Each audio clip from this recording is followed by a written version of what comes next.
أحمد حلمي بيتميز بخفة دمه، اتولد سنة 1969 وبدأ مسيرته الفنية وهو عنده 25 سنة. وفي الحلقة دي أقول لكم على أفضل 5 أفلام لأحمد حلمي. بس قبل ما نبدأ ما تنسوش تعملوا لايك وتدعمونا باشتراك عشان نكمل في السلسلة دي. المركز الأول فيلم آسف على الإزعاج، والفيلم ده يعتبر أول فيلم مصري يتكلم عن مرض مهم وهو انفصام الشخصية. وانفصام الشخصية باختصار كده هو إن المريض بيسمع أو بيشوف حاجات مش موجودة أصلا، وساعات كمان بيصنع شخصية وهمية بسبب شعوره بالوحدة. وللأسف مرض الانفصام ملوش علاج، وعبقرية فيلم آسف على الإزعاج بتيجي في إن الفيلم جايب المرض من منظور المريض نفسه.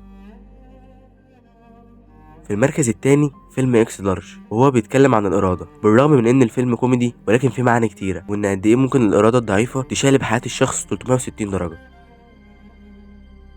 في المركز الثالث فيلم ألف مبروك، والفيلم ده بالرغم من إنه ممكن يبان غريب أو مش مفهوم ولكن هو مليان بالمعاني العميقة، زي إن الأقدار مش بتتغير، وإن الفرص بتكون في حياتنا كتيرة جدا ولازم نستغلها صح ونستدرك المعاني الحقيقية لكل موقف بيحصل لنا في حياتنا.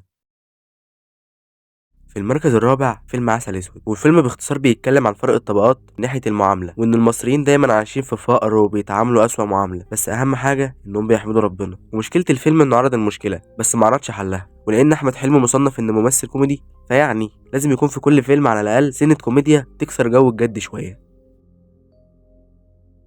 في المركز الخامس والاخير فيلم كده رضا، والفيلم حلو بشكل عام، وفكره ان الممثل يطلع بكذا شخصيه بتكون صعبه جدا، ولازم يكون الممثل متمكن عشان يطلع كل شخصيه صح.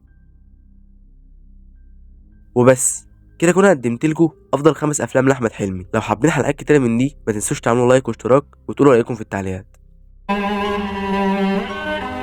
ما أعظم أن تكون غائبا حاضر عن أن تكون حاضرا غائب.